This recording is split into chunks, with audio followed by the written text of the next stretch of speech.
Well, hello. Welcome to All of the Day. We are back yet again. How are you doing this week, Cheston? I am fine. How are you? I'm doing all right. How about you, Setzer? I'm all right. Let's just waste no time and get right to what we've been playing. So, Cheston, why don't you start us off this week? I don't really have too much new from last week. I am I'm back to work, so I was mostly plugging through Paper Mario, which I'm almost at the end of, though I'm also trying to finish all the side quests before I wrap that up because you know how I do things now. Yeah, So you've become a weirdo. You become like you used to complain about how I do side quests. I know. I you get old and you start doing things that you never told yourself you never would do. And for me, that was playing games to completion. And here I am. Well, side quests are very fulfilling, so I think I you'll mean, enjoy that. sometimes. Sometimes.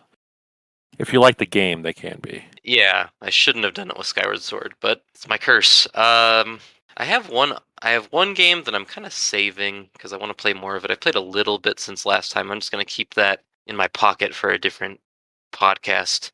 And the only thing I can really add to my meager pile is Dicey Dungeons, which I was playing at this time last year on the Switch, and I loved it on the Switch.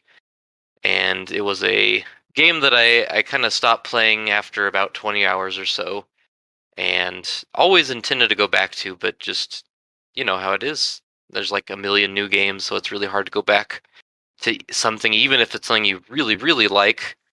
And I was kind of guilted into going back to this one because it came to Game Pass, and so one of my friends discovered it and had been playing it and racking up achievements, and I saw his achievement score going up, and I saw how he was doing in the game, and I asked him how far he had made it, and he told me that he had made it much further than I had in my 20 hours last year, and so that was the little nudge I needed. So I've been playing it on PC to start fresh, which is the optimal way to play the game because you can play it with one hand. And as you might remember, that is my preferred way to play most games Yes. because I can just play it with the mouse with the coffee in the other hand. So I usually play it in the mornings before I get ready. I have a cup of coffee, put Seinfeld on my iPad, and play Dicey Dungeons. And the only thing I can really add to what I said last year about it, which is that as far as roguelites go, I feel like it's one where you have a lot of control over what happens. Like they give you a lot of power over the RNG. So usually when you lose, it feels like it's actually your fault and not just that the game hates you for some reason. And I still feel like that's the case because I've mostly succeeded on my runs. I haven't had a lot of, big blowups, and anytime I have, it's because I was building my character stupidly, and I kind of knew I was. But playing it on the PC with speakers, I have realized that this soundtrack is elite. It Really? is, as the kids would say, a bop. I think the added bass of playing it on better speakers, it is, it is just a really good soundtrack. I've actually listened to it a little bit at work when I'm just doing monotonous things because it is like the perfect music to kind of get you in the mood to do something. It's just very energetic. I think I'm not really a music guy, so I think I might classify it as kind of like somewhere between electric, like EDM style, and retro 8-bit. It's like a fusion, which I'm sure is well-worn territory, but I mean, it's really good. So I have enjoyed drinking my coffee, watching the low-key first season of Seinfeld, and uh, jamming out to Dicey Dungeons. First season isn't that good. It picks up I immediately said after that. low-key Well, because I yeah, mean it is because every episode is like, oh, Jerry wants to date this girl, but then he invites her in and finds that she's dating someone already. Oh, Jerry's apartment was broken into, so he wants to get a new apartment. But George wants the new apartment too, so none of them get the apartment, but then someone else does, and it changes their life. yeah, it's a little bit more formulaic I than mean, the. it's fine. It's it's good It's nothing enough. special. Nothing to write home No, about. it's you watch it to get through to season 2, and then after that to get through to season 3, and then once you get to 4, it's just a fun ride all Well, throughout. it's a masterpiece from there on. But Mhm. I know you Zoomers prefer Friends, so. So that's my morning thing right now. I'm really glad it came to Game Pass because I really do think the PC is the way to play that game, and I hope other people play it because I don't really know anybody until recently that's ever even talked about it, and it's a fantastic game.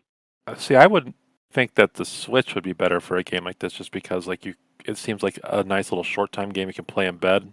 Well, I mean, it is a run-based game, so I mean, certainly the Switch isn't a bad way to play it. I just think because of the way it's laid out, so kind of picture, if you will, like a placemat, Yeah, like you'd have at a restaurant, of course. something like that. Um, and the placemat has different sections for each of your abilities. And to trigger each of your abilities, you have to select a dice to use for that ability. And so on the PC, it's just click and drag the dice to the place on the placemat that is to your liking. On the Switch, you can use the touchscreen, which I think is the best way to control it on the Switch. But I really don't like to touch my screen on the Switch, especially now that I have that OLED screen. I don't want to gunk it all up with my nasty ass fingers. So the button controls, you have to select the dice and then select the placemat, which is not like inconvenient or anything. It's just the mouse is so natural. It's such a natural way to play that game that it certainly feels, and it was made for the PC, so it feels nice to play it that way. Well, I'm glad you rediscovered an old favorite. You had told me I should get into it, and it's on Game Pass. There's a chance I will. Worth a So, try. I would yeah. I would play it on PC over the Series X. Well, we'll see when I get there. Well, Setzer, what about you? What have you been up to? Yeah, I played 2 games this week. One of them I couldn't finish. I just couldn't keep my interest in it. The other one I have struggled to put down. a week of contrast for me, we'll say. Yes. And I know both you guys already know the 2 games I'm talking about here, because I've complained incessantly via text message over the course of the week. So I started the week playing Control because that is on Game Pass. And this is a game that kind of passed me by. My impression was that it's kind of famous just for its good graphics and not much else. But I was interested in it because of the setting. I think that this idea of a twisted up government bureau that deals with these astral beings, these incomprehensible intelligences and entities, I think that that's super cool. And my buddy Phil has been standing this game for years now, but he's a big, he actually GMs Delta Green, tabletop RPG, which is kind of the same premise. And he's just always into that kind of stuff. So I was thinking, I'll give it a shot. And I actually asked you guys, should I play Control or Scarlet Nexus? And the verdict was Control, and that was the push I needed. As I got into this game, I found myself feeling like it was an obligation to play. I always hate games like that. Yeah, where you just feel like, well, I've got to beat it, in for a penny, in for a pound, right? But I find the gameplay in this game is just not interesting, is not fun. You are just pressing R1 to hold a piece of something and then releasing R1 to throw it over and over and over. And if you use the gun, it's like, I played on controller, and there's the vibration when you shoot and when you throw. And I think that, people talk a lot about the rhythm of a game, and that really comes through when you have vibration turned on more than mouse and keyboard. What stood out to me was that I really did not enjoy the rhythm of this game, where it's like the way the gun works, you have a rhythm of like tap, tap, tap, tap, wait, wait, wait, wait, tap, and the enemies are just such bullet sponges that, you're really incentivized to use the telekinesis over and over and over and over. and there's just not much more to the game than that. I think the only insightful thing I have to say about this game is something I already sent to both of you, but I'll repeat it for the sake of the podcast, which is I think Lovecraft would have been amused by the idea that humans might contextualize these astral beings as kind of a government bureaucracy. I think that might make him chuckle if he was ever capable of such a thing. But I think, like me, he would be very disappointed that the end result of encountering these things is plus 7% gun recharge rate MODA or whatever. I think, in fact, that is where the cracks started to show, was when I started seeing random plus or minus percentage stat mods and limited inventory for them. That's when I started to get really skeptical of this game. And so ultimately, I got to the part where the janitor is mumbling nonsense into your ear, and you have to do chores for him before he'll help you figure out the way through the twisting maze motel. How far did you get? Like, how many hours did you play? I don't know how many hours I put in. I got to the famous twisting up hotel. The ashtray maze? Whatever. And you go through it a little bit, and then it says, oh, you have to ask the janitor for directions on this one. So, okay, I made my way back to the janitor office, and then I talked to the janitor, and he disappeared. And my quest marker was pick these chores off of his corkboard. So I started doing that, and the character, Jesse, even remarks something like, oh, this is really boring and tedious. And that was the point where I was like, you're right. You know what? You're right. And I just quit the game and uninstalled right there. I just could not bring myself to play more. Did you have the levitate ability? Yeah. Okay, so you were pretty far. You were really far. Yeah, I talked to my buddy Phil about it, and he was like, you were at 90% of the way through the game. And I just said, whatever. You should have stuck through to see the ashtray maze. That's pretty cool. I don't know. He just wasn't enjoying it. Yeah, I got to this part where it's like, you have to navigate, I think, the cooling pump area from very early in the game, but now it's been taken over by this the spores, alien mold. Mm-hmm. And it's just so tedious, hiding behind cover, peeking out, holding R1, release R1, hold R1.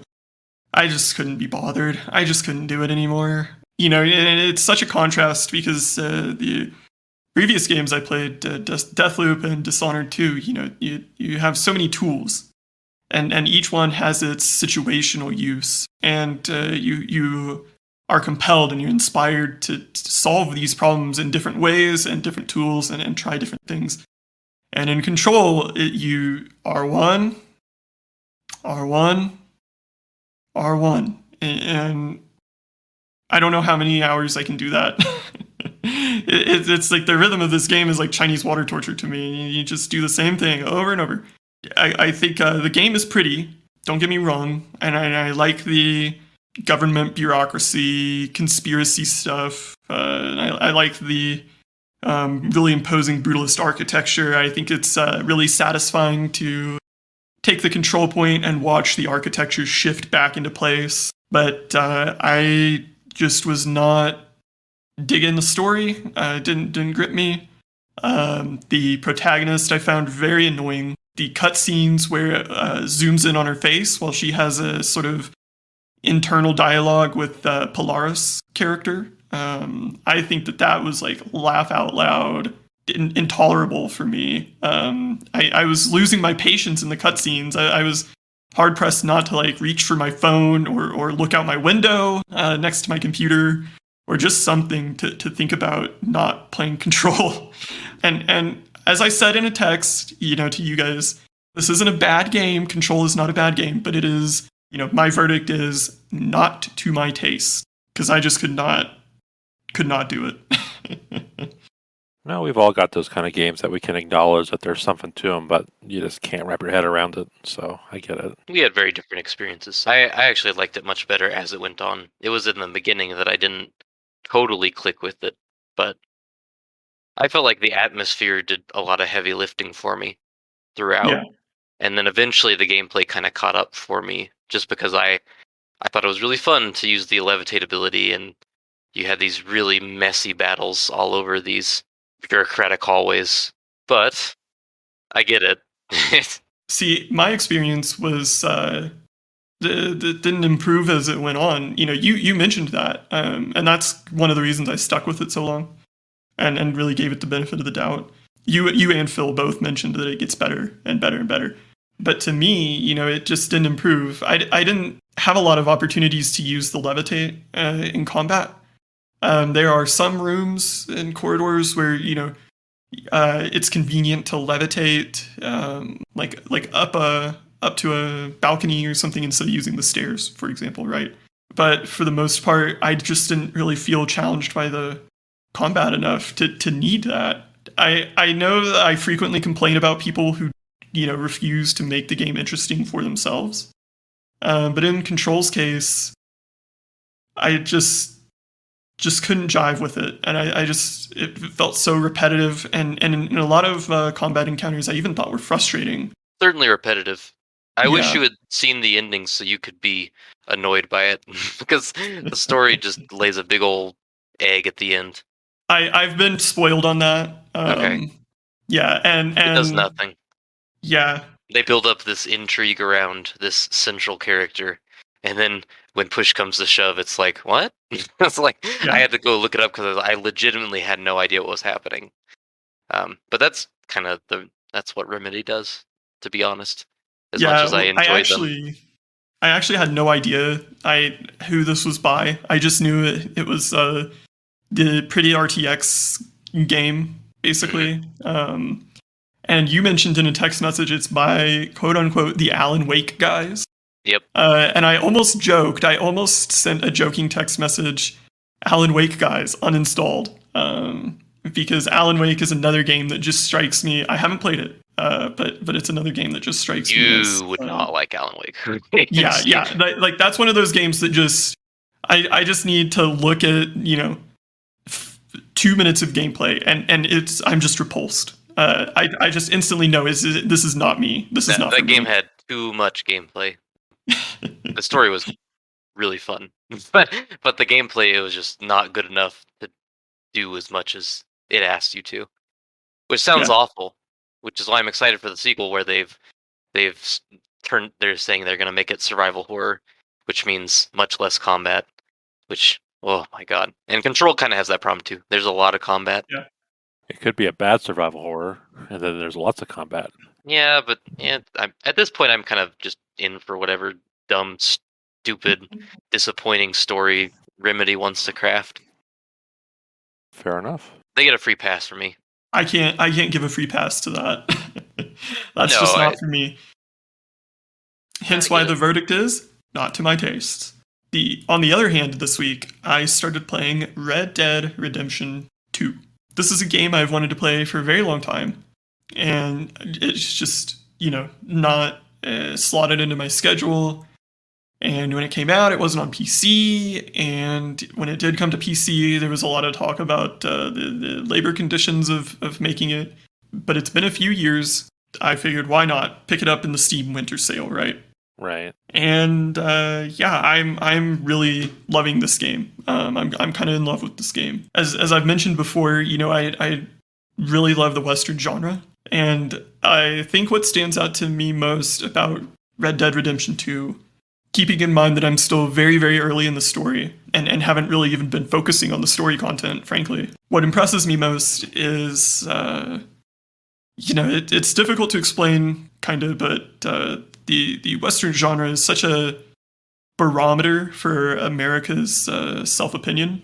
And as that has changed, you see a lot of change and offshoots in the Western genre. These movies, almost decade by decade, they have such a different tone and such a different portrayal of the West, even in terms of how they photograph the landscapes, right? But especially in terms of how they portray the lives of people living in that environment, in that time, in that society, right? And so you kind of start in the 30s with some of the earliest kind of codified westerns, and they are what we might call campy today, where it's kind of, the attraction is, well, my goodness, look at John Wayne with his Winchester repeater mowing down the Comanche, something like that. In the 50s, you kind of start to get more introspective westerns, like The Searchers. And into the 60s and 70s, you get into more bombastic or outrageous westerns, and things that are more like stylish. And then after that, you kind of get into more, I don't want to say negative or cynical, but more, they're more about highlighting the bad things about the West, right? And in Red Dead Redemption 2, you kind of get this really interesting milieu of all these different things, all of these different pieces of such a diverse and wide-ranging genre. And it kind of, it's like a sine wave, kind of. Most of your gameplay is spent roughly in the middle, and then sometimes you'll discover a person or a little quest or something, and the wave will just jump right up into spaghetti western territory, and then you'll kind of go, ease back on down into more like open world exploration baseline, and then you'll find something else, and it'll just plummet down into kind of a revisionist western, right? Maybe more of a more negative or unhappy tone, and then it kind of comes back up into a baseline, right? And I think that kind of synthesis of such a, again, disparate genre is so impressive to me, and I've absolutely loved it. The characters also, all of these characters are themselves just so impressively syncretic. They are kind of almost stereotypical or archetypal, maybe, of so many different westerns. They're so functional in a really subtle and beautiful way. And you learn so much about your own character, Awthuh, by interacting with them. And you see them put into so many different situations that really kind of highlight the contrast between Red Dead's different influences in such an impressive way. So I'm just kind of floored by this game. I don't think it's a best game ever kind of territory, but I definitely think that this is a really great, really impressive game. And it's too early to give a verdict, but right now my feeling is worth playing, or if you're a Western fan like me, a must play, because this is the most cowboy game ever. At least that I've ever played. It's certainly the most cowboy game. There's no question. Yes. You're not going to get more cowboy anywhere else. No. It's a good 40 hours of cowboy. Yeah, your experience of it is a little different than mine. I pretty much mainlined the story. I think when I finished it, it showed like my side content was very, very lacking. And you've barely even touched the main story. You've spent most of your time doing other things. So I'm very curious how you'll feel once you get to that story. It's not that I'm disinterested in the story. What's really stood out to me is just how well crafted the story is. So for reference, where I'm at in the story, I just did the starting Valentine stuff. I made it through the Grizzlies. I did the first bit of Valentine. I got to the point where you're supposed to find the Reverend, and I found him drunkenly playing poker and wrapped that up. Fantastic mission, great music. Yes, and Javier, you're supposed to go meet Javier. I haven't done that, and I'm doing some of Strauss's debt collection stuff. Now, in contrast, I made it all the way down to Saint Denis. I was carried there on the back of the train unintentionally when I was looking for Midnight Billy, which is also a great quest. Yeah, I did some bounties down there and had some fun down in the swamps of Lemoyne. I think my Awthuh has about $500 on him, and I've donated probably another 800 or so to the camp for upgrades. Maybe that gives you a barometer of about how much I've done. My save file says I've done about 25% of the game. Well, you've done more of the, like Derek said, I pretty much mainlined the game. So in my world, I would say you're not very far. but you certainly Yeah. drank in a lot of the ambiance of Yes. that world. And why wouldn't you? It's fantastic. Yeah. I feel the same way. What I really like about the story so far is how it isn't subtle about the gang's dependence on Dutch, and how, if you've ever had the misfortune of working with someone like Dutch, I sure have. yeah, you know, right? You know what these characters are trapped in. That is actually what brought me back to that game after I had Yes. bounced off of it, was working with a Dutch and being Yes. so miserable and thinking I will look to anything to cope. And then I played this and I was like, holy shit.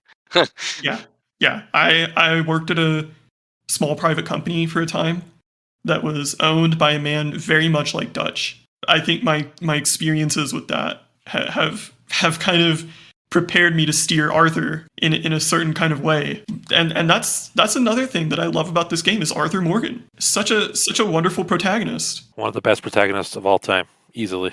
I like how he is portrayed so differently depending on how you interact with him as the player. When you're going on missions, they treat Awthuh like a workhorse, and they kind of take him for granted. You get the feeling that he's Dutch's right-hand man, and the way Dutch kind of, or he's Dutch's fixer, we'll say, right? I think Hosea might be kind of the right-hand man in a strategic sense, but you get the sense that, Awthuh is the fixer, he's the workhorse, and everybody kind of takes that for granted. And Awthuh, kind of comes off as unconcerned and even maybe a little simplistic in how he just brushes it off and accepts his situation. But if you read his journal, you find he's actually quite introspective about things.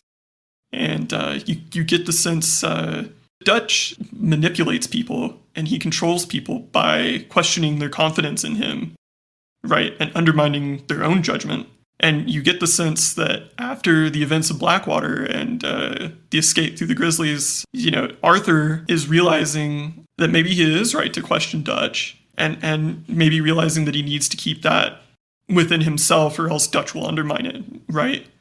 And that lends a lot of depth to the character. And it's very, very Western.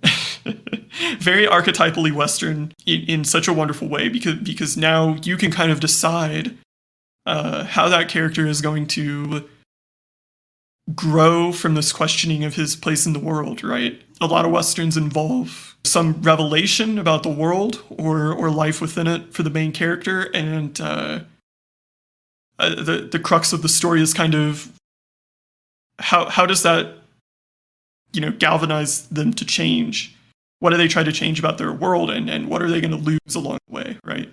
Right. And you can kind of ask yourself, is Awthuh going to reckon with his doubts in Dutch's leadership and try to turn his life around? In an early mission, he's speaking with Hosea, and he kind of remarks, I've been doing this all my life, basically, and I don't know anything different. And you can kind of steer Awthuh toward, maybe I do want to do something different, and maybe I want to turn over a new leaf, and maybe, the West is closing up. We're on the eve of the 20th century. The West is closing up. Everybody knows that the outlaw life is just not viable anymore. And Dutch is kind of living this dream, or he's, manipulating these other people to allow him to live his dream. Or is Awthuh just going to resign himself to being the workhorse of this dying lifestyle, and continue to rob and pillage? And I think that's such a wonderful way to frame an interactive Western. There are some things you need to see. Trust the plan, Awthuh. You need to play the story. I need to live vicariously through someone reliving that story. Yeah. I have not been spoiled on the story. I only know that it has some big twists. I'm really looking forward to it. I did watch Noah Caldwell-Gervais' video about Red Dead as a franchise, or because he starts with Revolver, right? And in his section about Red Dead Redemption 1, which I haven't played and probably won't have the opportunity to play, he mentions, I've never played a GTA game before, I've never played a Rockstar game, so I was ignorant of it, but he mentions that they have a specific type of character they put in their games where they're just so over the top with some specific weird trait that they become annoying and make you want to shut them up. And they're just background characters, right? Where, you're meant to resolve their specific situation that they're in. And as I go through Red Dead, that's kind of what I mean, where the game swerves into more of a spaghetti western tone and then comes back down to, walking the streets of Saint Denis. It's just, I'm quite impressed with this game. I'm quite impressed, and I like I said, I'm having trouble putting it down. Well, I'm glad it's made quite the impression on you. Yeah, it absolutely has. Now you'll see why people are depressed that Rockstar's only making Grand Theft Auto Online updates and not making new games anymore, really. I don't think they could ever match this game anyways. Unlikely. It's what the market will bear. Well, then it's on to me. I have played 2 games that were mentioned. Wonderworld. You weren't supposed to spoil that. Oh, what? Oh, spoil it's on Twitter. Well, yes, but it's not like anyone here follows that. No. Yes, I've played 2 games, both of which were mentioned in our Game of the Year list. Obviously, since Cheston spoiled the last one, Balan Wonderworld, I played and completed the whole thing, which I will mention after I talk about Deathloop. So this was Setzer's Game of the Year, and I gotta say, it lived up to his praise of it. I really enjoyed my time with it. It's visually very striking. That world is just a fantastic one to be in. People were complaining when it won Best Visuals at the VGAs, which was insane to me, even when I hadn't played it. How could you look at this and say it's anything but deserving of that? You know what I mean? Best artistic design. Well, yeah, it's got a design. It doesn't feel like a boilerplate AAA game. It feels like it has its own identity, which I appreciate. Mm-hmm. What I felt like with the gameplay was that it felt more focused on you experimenting and having fun with the powers than anything else. They want you to feel powerful and kind of figure out how you want to play for yourself. Even though I feel like, having said that, stealth does not seem like a very viable option. I feel like there are just certain encounters that would be very hard to stealth around / nearly impossible. But which ones? Well, I don't know. I just feel like with enemy placement, it is very difficult to sneak. Sometimes. I'm sure if I had been more patient and dedicated to it, I'm sure I could have figured out a way. But it's just so satisfying to go in there and just play through powers and pick people off that it's hard to resist that temptation. I pretty much mained the Nexus power, which lets you chain together enemies and kill. You kill one, you kill a whole load. So there were times where I would kill a visionary, which is what they call the main targets in this game, just because I chained other random NPCs together and killed one of them. So it's just fun. Mm-hmm. But I will say, I was able to stealth kill a couple of the visionaries. You had to lure this couple into this bomb cavern or whatever, and I was able to stealth kill them pretty easily. And I was like, this is great. You feel good about it. And I also did that to Harriet at the very first one. She's giving a speech, you wait till she gets done talking, and then she's walking back, and it's quick, snap the neck, and then off you go. Yep. It's pretty neat. So I really don't understand why people don't like this game. I watched a video that Setzer linked to me, and to me it seems like people just had really weird expectations for what this was, or for whatever reason they watched a bunch of trailers and couldn't tell what kind of game it was, even though I felt like it was pretty clear when they were showing it at E3. Or they watched a bunch of trailers and got mad that they watched trailers. I don't understand. I think this game is really solid. It probably wouldn't have been my game of the year, but I wouldn't look down. I was definitely, that's a very respectable choice. You know what I mean? Sure.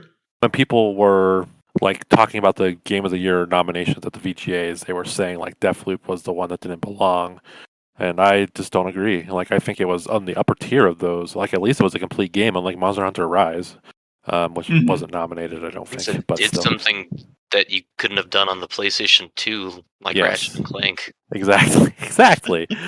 And it's also better than RE Village, which is a good game, but I didn't think it was that great. So I don't know. I thought it was a really solid time. I think people just really want to dislike it for some reason. And my tinfoil and head conspiracy theory is that Sony ponies are mad that Bethesda's gone. So they're just like, well, we gotta shit on this game as much as possible, even though it's not an exclusive right now. So I have no other explanation though. Like it just doesn't make sense. It's perfectly fine. So my theory is people's expectations were very misaligned. I think some people expected more of a Dishonored experience, which is more of a stealth game and more of a patience kind of game. Deathloop is more of an action game, and that's fine. Action games are not categorically bad. Some people expected more of a Prey type game, which has a lot more to do with puzzle solving and in the context of resource management and scavenging. Deathloop is not that. You have plenty of resources, and the question becomes, how are you going to... It's more about efficient use of time than it is efficient use of crafting materials like in Prey. One of the complaints I saw was that like resources are too abundant, and I'm like, this game would blow if like ammo was rare. Like if it was like Resident Evil 4, where like you can't waste your pistol shots or whatever. It's like this would suck. Like you want to be able to just go out there and blast things away without thinking about it. As someone that like didn't have any expectations for this game and kind of tuned out on the trailers after a while, I was very into it. And also, I think the people that were complaining about how it got too much exposure or too many trailers or whatever, that's not a valid complaint. So that's really not. So I don't know. Yeah, I mean, you choose what exposure you get, because I'll be honest, I know that you all have said this game had a lot of trailers, and I don't doubt it, but I honestly didn't see anything about this game other than like one of those terrible PlayStation Directs, and probably at E3 once or twice. But if you were that exposed to it, I think you kind of chose that yourself a little bit. Well, and what I do is when I am like tired of seeing a game, I kind of just tune out when the trailer's on. So at some point with Deathloop, like maybe it was, but I quit paying attention because like, well, I know what this game Anytime I is. hear I the don't words care. were spoken, I just black out. Yeah. Same. or Destiny. I'm like, okay, let's get to the next thing. Yep, that's our Call of Duty anything at this point. Yep, instant blackout. Just whoop. Battlefield. Oh whatever. yes, Battlefield. Apex Legends. No thanks. I think you should just go and give it a try. Keep an open mind, and you'll enjoy it. I will play it when it comes to Game Pass. I think you will very much like it. I bet I will. I like Hitman. Yes, part of it will hit that, scratch that Hitman itch. I understand it's different than Hitman, but that's okay. Yeah. I don't want everything to be Hitman. When I was playing it, I could see the similarities, though. I was like, you know what? I bet I would probably like Hitman if I gave it a good old chance. So. Yeah, you would. Yes, but I'm a baby. I need my markers. Well, you can have markers in Hitman. I just think it's less fun. Yeah, it's just not the same. I'll give it a try one of these days. I gotta like just talk myself up into it because I've tried to play it before, but I always get, I don't know, I just can't figure things out very well. But I mean, I've watched you do it, and you struggle and you find the way. So, and you have fun with it. So I gotta just man up and try. Struggle is the fun. Yes, it is the fun. You're right. So, on the opposite end of the spectrum, the winner for worst game was the demo for Balan Wonderworld. And I had said in that little thing I wanted to play the whole game, and I did. I have played all of it. Congratulations. Nobody will ever doubt your bona fides again. Yeah, because I was doing it for that. So, my thing is I like to play kind of universally bad games to see what makes a bad game so I can kind of appreciate good stuff more. Sounds kind of pretentious, but I just enjoy video games, so that's how I look at it. We all played the demo, so let me put this out there and see how you feel. The demo level is the second best level in the game. Not surprised. Yes. Well, you want to choose a good vertical slice. You don't want to choose the best one, but you got to choose a good one. It is the first level that they go. The first chapter 1, act 1, act 2, and then the boss, I think, was what you did. That was a pretty accurate representation of the game because it's a lot like that. Their levels are pretty short, but most of what you're doing there is looking for trophies, and they're hidden very annoyingly. Think like Banjo-Tooie, kind of. But this is like solely to pad time, I feel like, because I think this game took me about 10 hours to beat. If I wasn't collecting, like looking in every nook and cranny for trophies, because you have to have a minimum amount to advance the story or whatever, probably could have beaten it in 2 or 3 hours. The levels are very short and not fun. When you're playing a Mario game, I feel like you usually have like a power up you're excited to get. You know what I mean? Like Mhm. you're excited to get the raccoon tail or the Tanuki suit in Mario 3, and Super Mario World you're excited to get the cape. And Mhm. Mario Odyssey, there's a billion things you're interested in getting. Well, in this game, there's really nothing you're looking forward to getting. Like everything kind of sucks. Hey, There are some powers that say it'll activate when it feels like activating, like which is The box fox. there's one called like the Invisible Man, and it's like it'll just turn invisible randomly. Like, oh, okay. There are some where you can't jump at all. Like you just like you have the X Mhm. button and it'll shoot a beam or whatever, and you can't jump. So it immediately limits it. And there are times where I was nowhere near a checkpoint, and the only power I had left was one that can't jump, and I can't switch back to my default suit, which lets you jump but like get killed easy or whatever. So you have to kill yourself in order to go back to the checkpoint because you just can't move on. You can't jump. You're done. It's really stupid. Yeah. I think this game would have been immeasurably improved if they gave you a jump button and a power button. Like just that would have immediately made it way better. There's I think like 80 something powers in this game. There was I think two that I liked using. I actually went out of my way to grind to get a bunch of those suits so I never would have to use anything else if I didn't have to. And they were basically the same power. One was, it was called like Air Kitten or something like that, and it was just like a really long jump. And the other one was like this ice power up, which was basically the same thing, but you can climb while doing it. So that was that. It felt like if Mario Odyssey was made by a moron, because there's also a lot of powers in that game, and they're all fun to use. funny you should say that. And I honestly, it almost feels like they were trying to make a 3D Kid Chameleon. If you've played that Genesis game, it involves a kid getting a bunch of random powers, and they're even then, like even this like Genesis game, the powers are more well thought out. I will say, the music is good. Um, the demo probably didn't showcase it very well, but it wasn't like time to put on my headphones, let's tune this out sort of thing. It was fine. And the graphics they're also okay. It reminds me of like a GameCube platformer, but like really really bad. Maybe like an Ed and Eddie sort of game or something like that. Just I do not think the graphics are okay. I find some of those character designs to be very off-putting. the humans look Yeah. terrible, but I think when you're in the game and maybe like it was a case of Stockholm syndrome, I don't know, but after a while I didn't hate looking at it. But I mean, even still, like every level ends with like this crappy dance number with a song that sounds like it's the ending credits of like a Disney movie. I was thinking like Brave or something. But the problem is like the language they use is gibberish. Like it's like a mixture of like backwards English and Japanese is what I read online. Like it just makes no sense. So it's just like nonsense. And like whenever I would beat a level, I'd just like pull up my phone. Like okay, I can't watch this another stupid ass dance. I gotta like you do something else with my time. I did it all. I finished it, and I would say that it is probably one of the worst games I've played that isn't like broken on a fundamental level. Usually with a bad game like this, because like when people point to one of the worst games of all time, so I always point to Sonic 06. And what made that game so bad was it was broken. Like it was glitchy as hell. This game, at least what I played, maybe it's been patched since it came out, but it ran fine. Like it was, I didn't notice like constant frame rate drops or anything like that. There were no glitches. I experienced nothing. So this game functions as intended to, and it's terrible. Like it's probably the worst 3D game that's not broken that I've ever played. So it's the design that's unplayable, not the technical problem. Yes, like again, like if they just made it so you can jump and use your powers, it would immensely improve it. Immensely, but it's just I bad. need to call a timeout here and tell you that Sonic 06 is not just bad because of the glitches. And Well, I'm sure you no. know that. I I want to do make know sure. that. Let's clarify for the audience. Well, the thing is, I think that Sonic 06 could be a good game in an alternate dimension.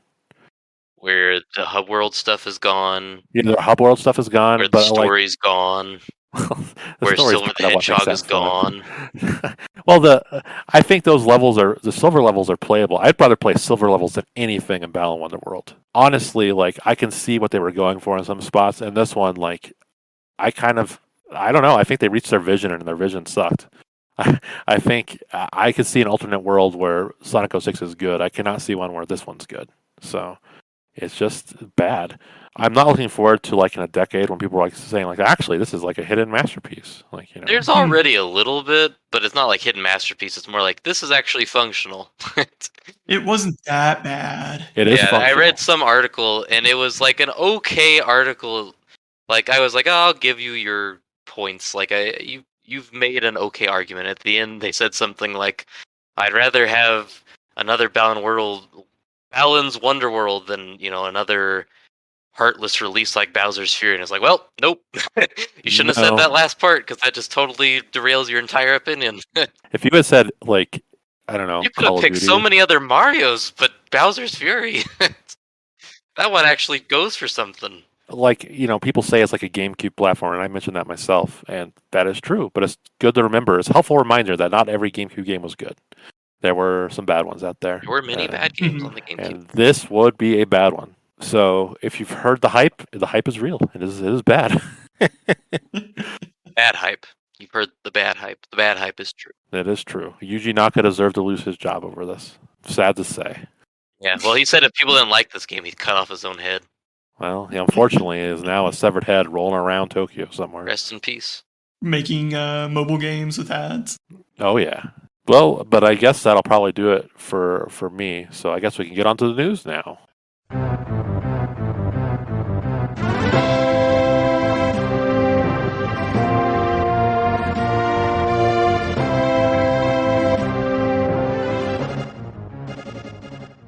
Let's start the week off with a look at everyone's most anticipated technology, NFTs. Again? Oh my god.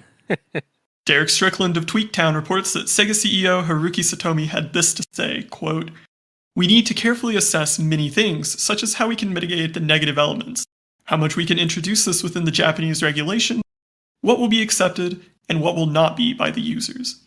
Then, we will consider using this further if this leads to our mission, quote, constantly creating, forever captivating. But if it is perceived as simple money-making, I would like to make a decision not to proceed." Unquote. This comes after fellow Japanese giant Square Enix was raked over the coals for its NFT positive stance. Over under, we see Sonic collecting non-fungible rings. Is NFT positive like an STD? Yeah, I think That was the joke, yes. Oh, okay. I just want to make sure. Yeah. I would say if I'm taking him at his word, I would say the odds of that happening are low because I feel like there's a bit more people speaking out against it than for it. So you would say like we're not doing it. But if you think about Sega Mm-hmm. for too long, Mm-hmm. you realize that what they have going for them at this point in their life is a more hardcore contingent of the industry. They're not making these big overlapping AAA releases. Their games are, other than Sonic, which, the kitty winks still like. Mm-hmm. Yakuza is not for everybody. That is a very passionate niche that really is into that game. And so I do kind of think that this guy let's choose not to pursue this for now. I do kind of trust him, but not for any moral reasons, but mostly because I think that hardcore contingent is very anti-NFT. And Sega, with what little goodwill they have in the world, they're not going to squander it on some JPEGs. I don't think. Let's hope. No, I guess it depends on how well it does for other people. Like if they see, I don't know, Square Enix making a mint off of it. Like they see like the Black Mage NFT for FF Tactics Remastered sold for $10 million. They're like, well, you got to do it. Gary, that actually could happen, couldn't it? Well, there is a terrifying future. So if any company could do it, I guess Square would be. Oh yeah. I will, as a Square, I would say fan. I would say we're a bunch of pay pigs. We'll be abused. As long as they give us some cool mages. As long as you feign, like, hey, maybe we'll re-release Chrono Trigger every few months. Non-fungible triggers. Yeah. Like you can play the Kingdom of Zeal for 2 Ethereum. Ooh. They'll let you your time machine is powered by a non-fungible fuel. Oh boy. Each trip in the past takes you a couple big $100. a couple $100, but boy howdy. You get a couple hours back in 65 million AD or BC, so yippee skippy. As to whether this will fail or not, I hope it does.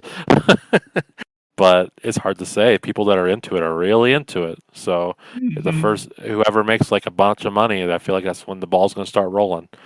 Yep. Thankfully, Ubisoft doing it so far has been nothing, as mentioned last week. But we will see. Once a real developer gets a hold of it, I mean, who cares about Ubisoft? Yeah. A non-joke developer. Yeah. You get it in FF7, then we'll talk. Non-fungible materia. You tie Arif's life or death to NFTs. You got some problems. There are only so many Aeriths available, and if you don't buy a serial number Aerith, she dies. you don't get to play the version of the game where she lives. Yeah, exactly. That would make a lot of money, straight up. So if you buy enough NFT, Tifa will take her top off. Yes. Boys, I suddenly see the value in NFTs. Well, NFTs may be the hottest topic at the moment, but VR is becoming more relevant than ever, right under our noses. Sony announced the PlayStation VR 2 headset and Sense controller this week. Derek, as our resident PS5 pony, are you spoiled enough to buy this? No. I don't care. Yeah. PS4 VR, from what I saw, had basically nothing. I think the biggest game for it was like a mini Psychonauts game. There's an Astro game. There was an Astro. That people liked. All I remember for it was like Batman VR, which was like more of a gimmick than anything as far as I understand.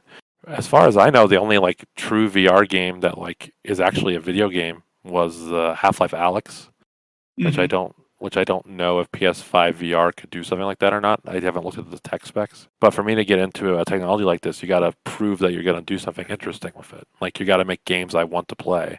And, I'm too old to be hanging around VR chat with my waifus, you know what I mean? Like, I need actual experiences.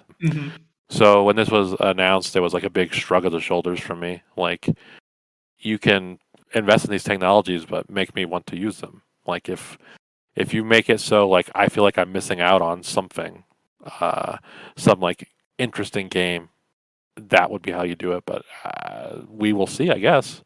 A lot of games featured like VR modes or whatever, and typically from what I saw, they weren't really much more than like first-person view stuff. Like, nothing that seemed very revolutionary to me. I don't know. I know VR is making record sales over the past year, but for my own place in life, it's like I don't have a spare bedroom to set aside for a VR space. I don't have what is it, like 20 square feet just laying around. That's true. I have furniture in my house. Who doesn't have furniture? Who are these non-furnitured people buying they live these in San Francisco and New York, in places that have apartments where you can't fit a couch in, but you can fit a VR headset in. I guess so. You can have a VR couch. Yes. Oh boy. Yeah, that's kind of the thing. Like, you need the technology to be like where I can sit on my couch and put on my headset and feel like I'm playing the game. Until you do that, you're not really gonna make any headway. Like, I think the thing that stopped the Kinect from catching on, one of the many things, is that it required a big open space to like work properly, and most people just don't have that set up for their living room. So yeah, what I want to know about VR is why don't they have more vehicle-based VR games? Because you could play those sitting down. Because the assumption would be that the person you're ostensibly controlling, the pilot of the vehicle, they would also be sitting down in like a cockpit or something. They need to make like one of those job simulator VR games. Yeah. Once those catch on, I guess that's when you'll get the rest of the people. Cheston, do you have any interest in VR stuff? I hate VR, and I wish for it to fail. So, no. So no. Hate VR, simple as. I am not a fan. I think that it could be cool, but there's no situation in my life where I personally feel like I want to close myself off from the world completely. It's just not realistic for me. Yeah. I mean, You do have you're young a children. new parent. Yeah. I have kids. I have a kid. I'm about to have 2 kids. I have a wife, Mhm. and I don't. My game is whatever game is in my headset is not going to be so cool that I just want to totally shut those things out. Yeah, I mean, I get that feeling about a lot of non-VR games these days too. A lot of like roguelikes, multiplayer games. They give me that same feeling where it's like I have other stuff to do in my life. Yeah, sometimes I look at people's playtimes like, how do you find the time? Like, I know Yeah. I play a lot of games, but how do you put 600 hours into this relative nothing? But that's part of getting old, I imagine. Yes, so yeah. Finally this week, a look back at the pride of yesteryear. Games Beat's Dean Takahashi, aka the Cuphead tutorial guy, reports that E3 will be online only once again this year. After 2020's cancellation, we agreed on the need for a concentrated week of major news. But do we really need E3 in particular anymore? Perhaps a gentleman's agreement to release direct type presentations in the first half of June? Well, first of all, the first year of, I think it was E3 2020, where it was every dang week for like 6 months, where it was like news was grating. I hated it. Me too. So the gentleman's agreement of last year, where we all kind of had a month of big reveals and then silence until the next Nintendo Direct or whatever, was very welcome. Mm-hmm. I honestly, I never thought I would be the kind of person to say this, but I think we've evolved beyond the need for an E3 in person. Yeah. I don't value journalists' opinions about their hands-on impressions of games anymore. Yeah. I kind of just want all things to be digital with like selected digital game demos or whatever. I mean, that's the way to do it because I kind of value what the average person thinks about games more nowadays. Mm-hmm. So, and to be honest, most people look at E3 as just the conferences anyway. So I think a virtual E3 is probably the way they should go in the future. Yeah, I mean, kind of like you said, I kind of look at it as you're either getting bullshots and advertisements from the developer publisher, or you're just getting those filtered through a game journalist. And what's the point of that, right? It's the same either way. Usually they're previews of E3 stuff like I don't know. I look back at like Watch Dogs where they just took it in. Some of them unquestionably took it in. To their credit, a lot of people are like, I don't think this can run on current gen stuff. But you're getting like a lot of people just like blindly accepting the vision or whatever, and that's not wise, I would say. Yeah. I like E3. I like in-person events. I will be sad if it doesn't ever come back. I liked having the excitement of all the industry players in one place at once, even if I wasn't there. And I liked seeing those journalists, whether or not I held their opinions in high regards, seeing them have access to some of those developers and having some interesting conversations with them from time to time. That was where you'd get some stuff out of. You usually get a good soundbite out of Shiggy, ET3. I agree with that. Quote. Phil Spencer was actually like I used to look forward to every year. Phil Spencer would sit down with Jeff Gertzman from Giant Bomb, and you would always find that Phil was a very interesting person, very insightful, and his conversations with Jeff were a lot more, let's say, down to earth than some of his pie in the sky executive talk that he delivers on the show floor. So I like that stuff. I kind of see what you're saying. Like the interviews and like hands-on with developers and stuff is very handy. Like they're not always in one space, so I'm with you. And though I don't always take their opinions as gospel, it is, I think, preferable to at least have somebody put hands on some of these games. Whereas when you get these directs, which are endless, you're just getting this, these very finely tuned vertical slices that you have no clue what the actual game is going to be. Like, it's come to the point where most of the conference I get nothing from because it's just CGI trailer after CGI trailer. It's like the last year's Microsoft conference. I mean, there's a few cool games that came out of that for sure, but there was also just a lot of like, okay, and there was nobody there to like say, yeah, I touched this. This is a real game. On the other hand, when was the last time someone playing that game actually made a difference? I mean, I hate to come back to Cyberpunk yet again, but that was a game that had a lot of very publicized hands-on. It was always behind closed doors, so I was always suspicious of that. Yeah, and some guys saying, oh, I write for GameSpot and I put my hands on a controller for 5 minutes. It's like, I don't care. I don't see the appeal of that. Your point about sound bites, now I will miss those, but I don't think it's worth maintaining E3's political power as an organization, I guess. Well, I mean, yeah, the ESA sucks and they can go to hell, but even a broke clock creates something beautiful twice a day. Yes? Sure. Sure. That's why I kind of wish like people that were in the video games were more kind of like we are, where when we see a trailer, we're not kind of dissecting it. We're like, well, all right, well, let's see what the game's actually like. Because what you're saying, like the hands-on opinions or whatever, like I wish people just not talk about games we haven't touched in some way, or so. But that's an unrealistic expectation. Like people would still talk about Metroid Prime 4, even though all we've seen about it is literally a title screen. Oh, yeah, we absolutely know nothing about it. And it's kind of like why last year I was so skeptical of games that I ended up loving, like Metroid Dread and Mario Party, was all we got was trailers. True. And there's nobody to affirm that they were good. All we had was the breathless hype machine saying, it looks so good. And, that doesn't do anything for me because I've been burned by looks so good a number of times. Oh, and for the record, I don't trust influencers either. Oh, no. By no means.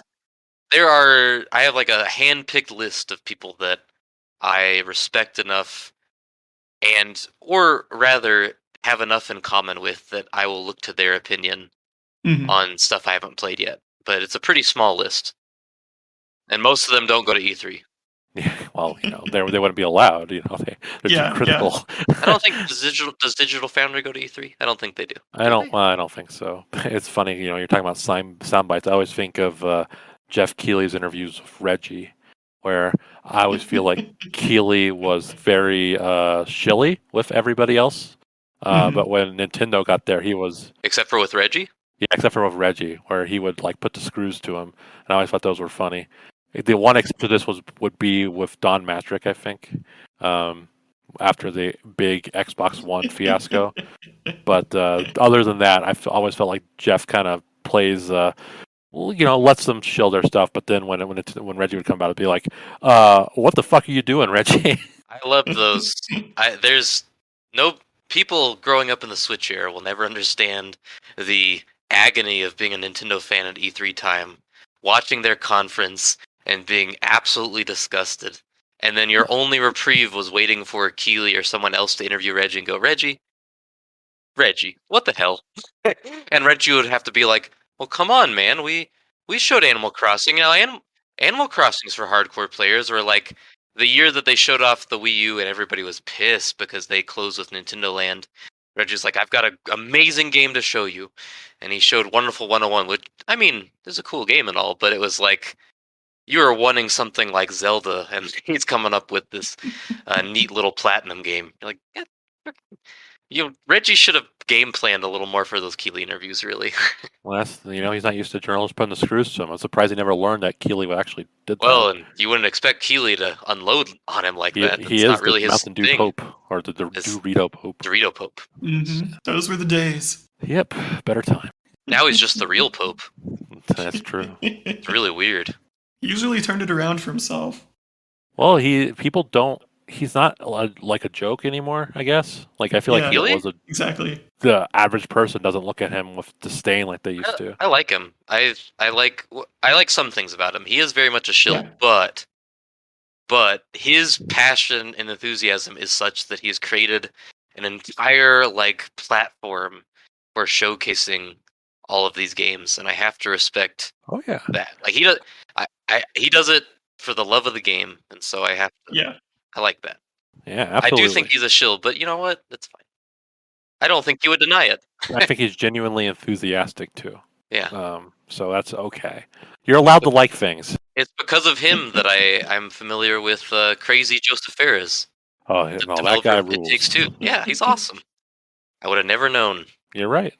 All right, so that'll do it for the news. Let's get into Cheston's game here.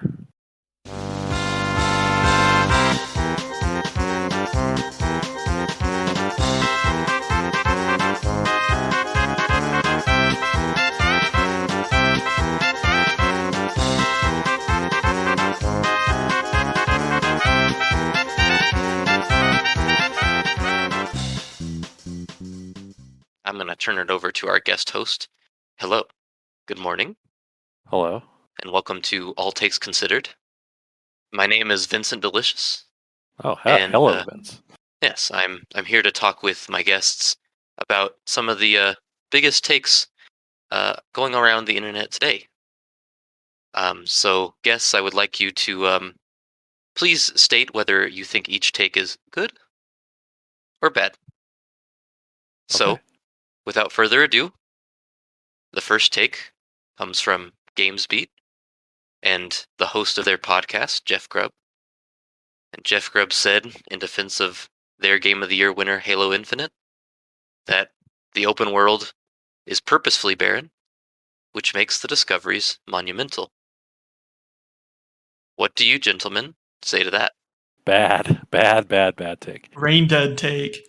I'm kind of sick of these open worlds with nothing to do in them. Like, I'm sorry, but making a big bland world with like an occasional dot of something interesting does not make it more monumental. It makes it like more frustrating that there's not more stuff there. I would present two arguments here. One, a barren open world can be done okay in the case of something like Breath of the Wild, where it's, in some ways, it is barren, but there truly are discoveries around every corner. It has the appearance of being empty in some cases, but when you dig into it, there's just so much there. So I would present that. And I would also present that I think there's a nice in-between. Like, I don't want something every 2 seconds, but I don't want anything interesting to be few and far between.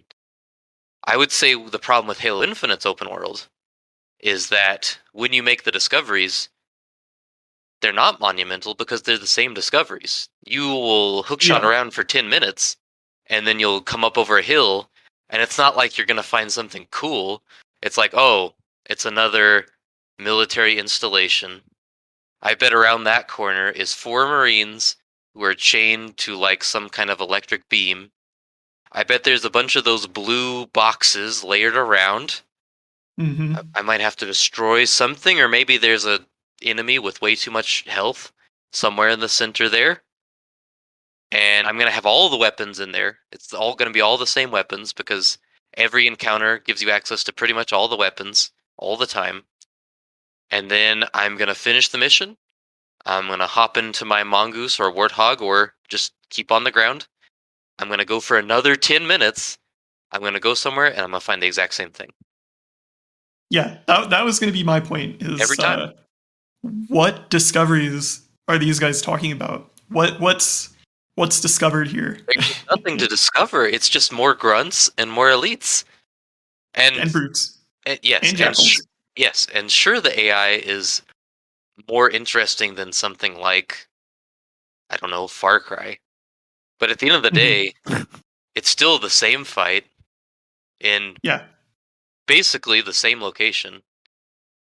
The only difference is you had to waste 10 minutes of your time to get there. It's like, we talked about not having time, and that was kind of what it felt like with Infinite. That's why I quit. It wasn't that I didn't think the gameplay was fun, it was that I felt like the game was actively wasting my time when I wasn't playing the multiplayer, because the single player was just the same shit over and over. And you know, maybe the case can be made that the story is what you're discovering, but that story is a soft reboot of Halo CE.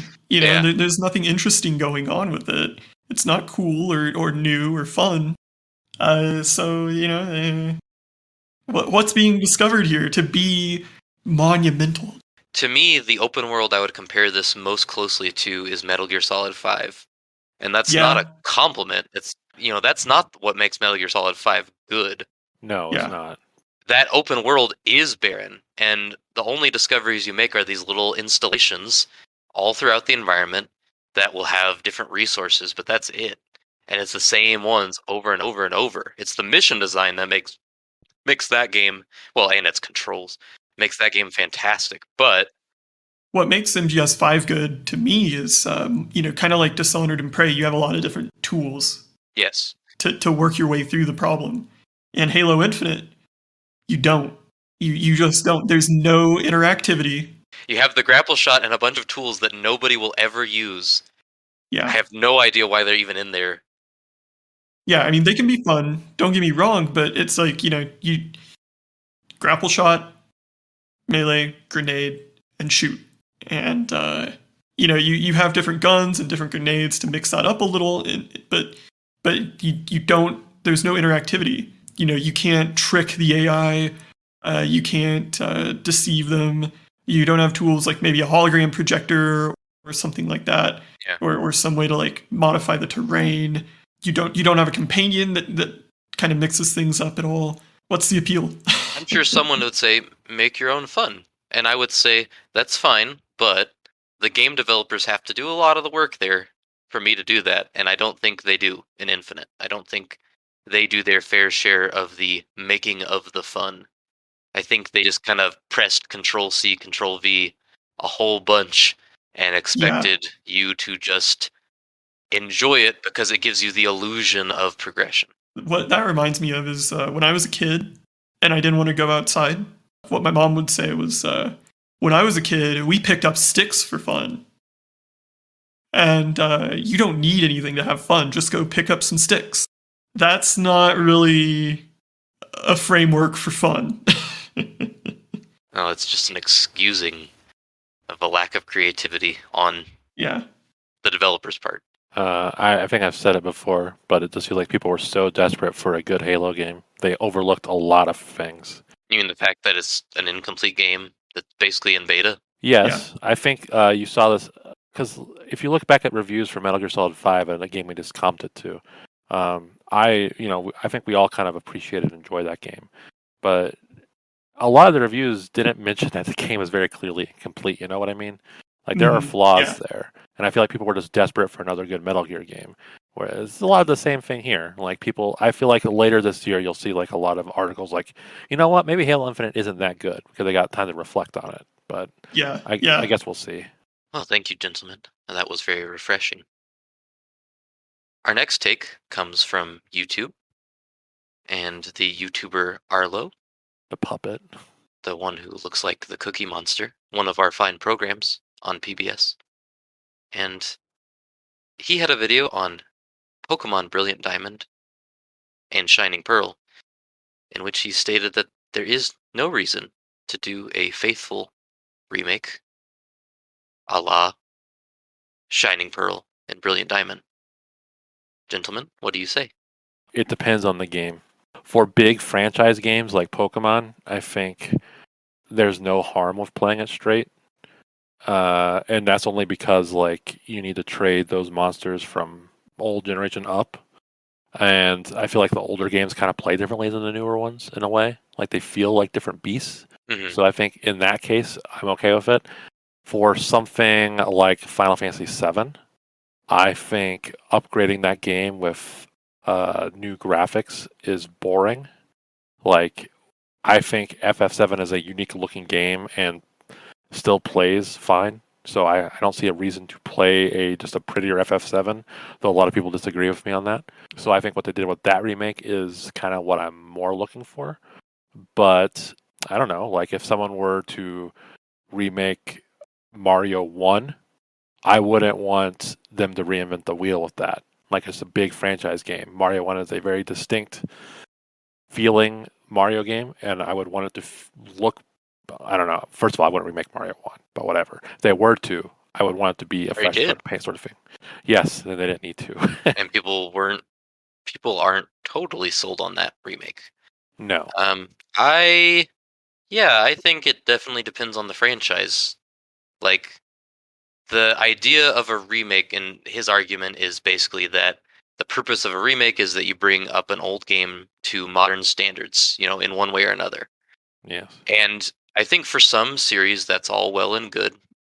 Like some series, so Metroid is a good example. That first Metroid is very hard to play for a lot of reasons. It just, there's no map. It's ugly as sin. The backgrounds all look the same. The backgrounds all look the same. So it makes it very hard to find your way around. And so Zero Mission is actually a really necessary remake. And I think it was important that they brought it up to modern standards of Super Metroid, giving you a map and, making the environments look different. But I think the idea that all modern, adjustments to these games are good is false. And I think Pokemon is a great example of that, because bringing this game up to modern standards means making it more like Sword and Shield. And I think Sword and Shield are not very good, and I don't think they're even close to as good as the old Pokemon games. And so I think if they brought this game up to those standards, they would be making it worse.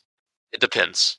I agree. I think it depends more on the vision of this particular game and maybe how much innovation there's been in the franchise and the genre since. I think the counterpoint is kind of Mega Man Legends. If that were to be remade, I would definitely expect some things to stay the same, like the graphical style, and other things to change very dramatically, like the controls. There's room for a quote-unquote unfaithful remake in that regard. On the other hand, like I've said before, it's been a while since I played Pokemon. But my impression is there's not really been a lot of innovation in that franchise. It's all very, very minor. Each game adds like one thing, it'll be like Mega Evolutions or Gigantamax or what are those wild areas in Sword and Shield, which I don't think are very good. So I think one of his big things was random battling, which I can understand. Mm-hmm. I get why you don't want that. But I think there are other changes that they chose not to make that I really appreciated. If you want a modern Pokemon, go play modern Pokemon. I don't know what to tell you. It's weird. Yeah, that's a weird franchise because it really is so iterative that the changes it's made over time don't seem that dramatic. But then when you go back to one of these, it seems a little more dramatic, and it maybe sticks out more that they didn't update it. But for me, that was a good thing. That was a blessing. Well, the origin, for my opinion, I think, comes from the Halo Anniversary Collection, where the only real difference is like you can play the new graphics mode or the old graphics mode. And I think that's what people kind of wanted out of FF7 Remake. Aren't there physics differences? There might be. But I'm not like a Halo head. Oh, I know, but that's like I don't think there are. Okay. Well, what I mean is it's consistent regardless of whether you're playing in the classic graphics or new graphics, but the physics difference are so minor that it's not worth considering a legitimate design change. You know what I mean? Yeah. I think what is often left out is that there's so many examples of remakes where they do make changes and they're not totally faithful, and people are pissed. Well, that's why FF7's so divisive. Right? And so it's like, I can understand why a developer would shy away from that too. Like, I had a really good example before we started, and I cannot for the life of me think of what it is. But it's pretty much any time a remake comes out, if it tweaks one or two things, you'll have someone going, well, that was part of the game. Twin Snakes. Well, yeah, Twin Snakes, I mean, for a remake, that makes a lot of changes, really. I mean, that's a pretty dramatic remake. They remake the story in some parts. So, anyways, I'll send it back to Vincent. Thank you. Gentlemen, thank you so much. I'm going to take a sip of my Earl Grey. Anyways, this next take comes from the offices of IGN and their journalists who have compiled a definitive list of the 100 best games of all time, with the best game ever being The Legend of Zelda: Breath of the Wild. So, Setzer, do you think this is a good take or a bad take? I can't really weigh in because, like mortal human beings, I have not played all 100 games specifically on this list, and thus cannot objectively rate them. I should count how many I've played.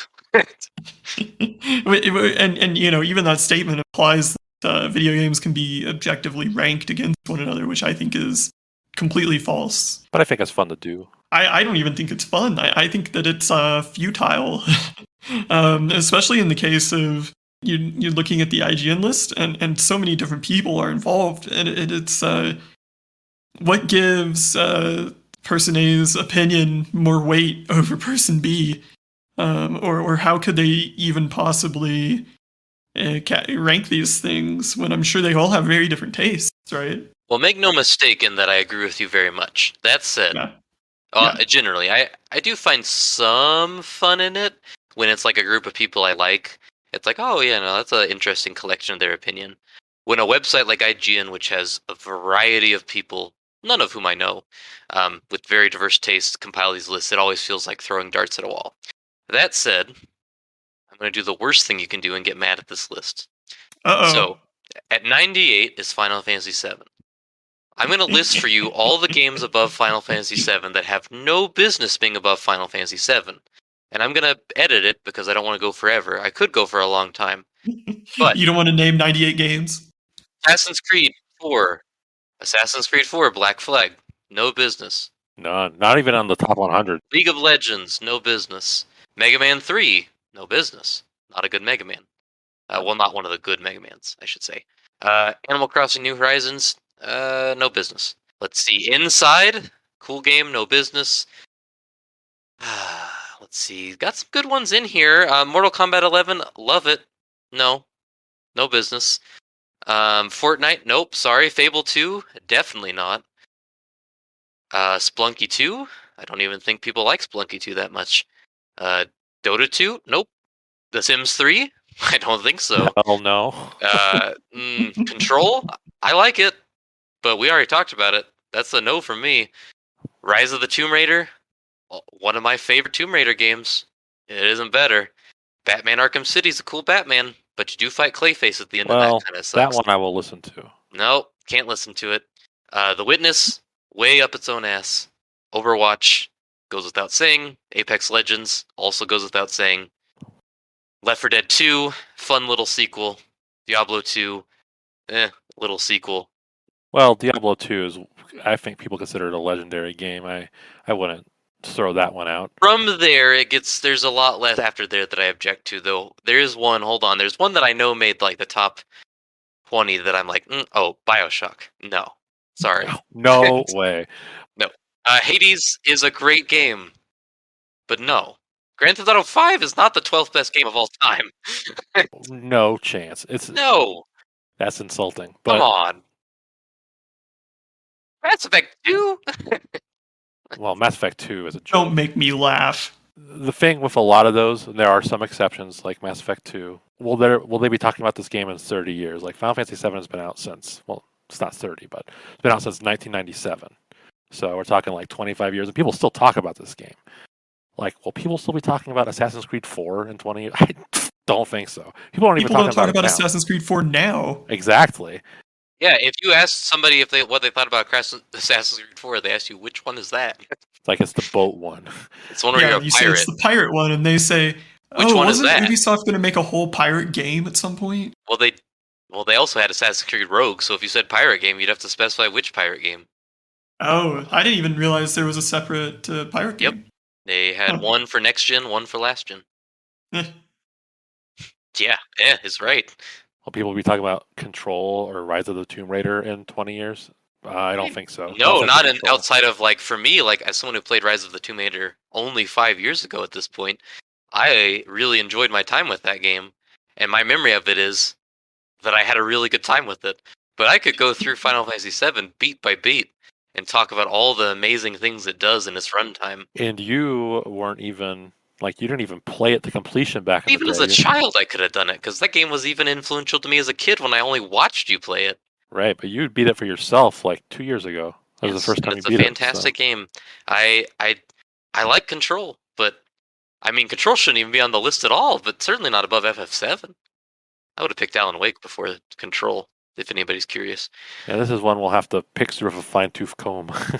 Yes, well, that was very insightful. For our last story, I take you to Bloomberg and former contributor Jason Schreier, who is here to talk about Ken Levine, the famed director of BioShock, whose new studio is not doing so well. And many people online have come to his defense and said that it takes a personality such as Ken Levine, a strong, angry, sometimes hateful personality, to make these great games the way they are. So, Derek, do you think that you have to be an asshole to make a great game? Well, that's a good question. I think it certainly helps. But I don't know. It's a complex point. I do think there is something to like an auteur having a vision and like sticking to it. But I also think Ken Levine's kind of a hack. Where, from what I've gathered, from what I've read about this, he goes around like he sees something cool and he wants to immediately put it in his game without really thinking about anything. So it seems like his vision is constantly changing. He doesn't have like a coherent vision. In that case, I think for him it's kind of a waste of time. But like if Kojima were to be like, you know what, I've got this great idea and I want to put it in there, I'd be like, well, you know what, it might be worth the pain. Not to play the fence like it did with Brilliant Diamond Shining Pearl, but I guess it depends on the auteur. I don't like the idea that any of these jerks get a free pass ever. And I think that, like, okay, so I don't know much about Kojima as a employee, other than that he takes a long damn time to make a video game. But I don't know that he does. Does he have a reputation for being hard on people? For berating people? Yeah. I don't think so. I think he the couple things I've heard is like he was pissed at the localizer for Metal Gear Solid 2, but and he didn't like David Hayter, but that's about all I know. Yeah, I think there's a difference between like having a strong opinion and being a monster. Like, I agree with that. I think like Ken Levine, based on this story, and I actually read this story before. I think I read it in one of Schreier's books, so this wasn't really news to me that Ken Levine was out there being his best self, which is also his worst self. I think there are lots of ways to motivate people, and there are negative ways to motivate people, and you might get some good results from that. But I think at the end of the day, the question you have to ask yourself is it worth it? And if you have to ask me if it's worth it to make these people's lives a living hell so that I can play BioShock Infinite or something thereabouts, I'm gonna say no. Like that's not like it popped with The Last of Us as well with Neil Druckmann. You know, he and got RDR2. Yes, and Red Dead Redemption 2. And that is the only thing I struggle about with Red Dead Redemption 2 actually, is that I know that it was hell. Yeah. And I do think some of the genius of that game was only produced because of that hell, but it doesn't make me feel good. Like, I would rather have been a marginally less good game if it meant that those people slept a little better. And same with Druckmann, like, okay, it's great that he has his vision and he wants every little snowflake to be so perfectly executed in his game, but like, I don't really want these. I don't really like the idea that these games are coming from hostile workplaces. I like the idea that, you know, you hear stories about games like Animal Crossing, and you hear that it's actually a very good environment, and the employees are very, very happy, and they love what they're doing. And I think that kind of shows with a game like that. And I tend to enjoy those games just a little bit more than these games where I know that someone didn't see their kids for a week to make this game. It's kind of where I'm at. And, you know, we kind of talked about earlier with Red Dead Redemption how if you've ever worked for someone like Dutch, and I think that's applicable here too, if you've ever worked for someone who is hostile and demanding and obsessed with their own vision, you know it's not worth it. You'll look back on that time and you will know, I don't know why I decided to stay, and it definitely isn't worth the paycheck, and it's definitely not worth the video game that you get to play to be in that environment. And I also don't think Ken Levine, like, I think if you're going to be an auteur, you got to have your stuff together at least a little bit. Like, to me, this just seems like a seething madman who just, like, has no idea what he's going to have for breakfast in the morning. And then he'll be halfway through his bowl of Cheerios and be like, oh, shit, I want French toast. Fuck this. And he throws the bowl at the wall. Like, that's kind of what this story paints him like. And I don't even think the game that he's going to create is going to be that good. Yeah. So it's a lose-lose.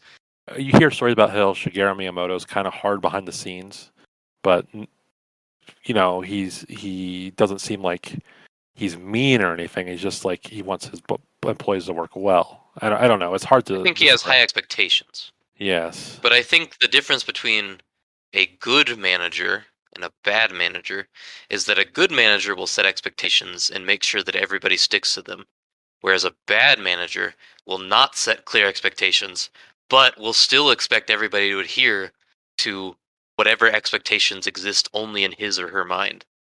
And I think that's where Levine is. He's got this vision that he has that isn't very clear, and anything that isn't perfectly in line with his, very nebulous opinion or vision is trash that needs to be thrown out. Mhm. And that is a recipe for a really bad time. And probably a bad game, because let's be real, BioShock Infinite, kind of a mediocre game at best. finally And coming around on that. BioShock 1 is fine, but, that's what it is. So, at the end of the day, I don't think what we're getting out of this is going to be worth it. Unlikely. And I doubt the people on his staff buy into it. Like say what you want about Red Dead's crunch or whatever, but I'm sure there were people on staff that were like gung ho with this. I doubt people are on board. There's always, bootlickers, but I think it's hard to imagine. The thing about Awthuh with video games in particular, I think, is it really does demand so much from so many different people across so many different disciplines that even in the games that people say, oh, it's an Awthuh game, it's a Kojima game. One of the most memorable things about Metal Gear Solid, the character design and mechanical design that's brought by Shinikawa. Not Kojima. Kojima is not doing that. He may be giving instructions, but if you look at Shinikawa's work, then you know that that's a lot of that is his soul being put in that. It's the same with all of these Awthuh games. There are so many people giving so much creativity of their own into this. Even programmers, are investing so much of themselves under the Awthuh's nose that it just doesn't seem possible to say that it's an Awthuh work. That was a lovely discussion on workplace hostility, and I thank you both, thank you all for joining us here at All Takes Considered. And this is Vincent Delicious signing off. See you, Vinny. Boom, boom. Bye, boom. Vinny. Funding for this. All right, so that will do it for this week. You can reach us on Twitter at alltodaypod or on email alltodaypodcast@gmail.com. This is Derek. Setzer. Cheston. We'll see you next time. Goodbye. Adios. See ya.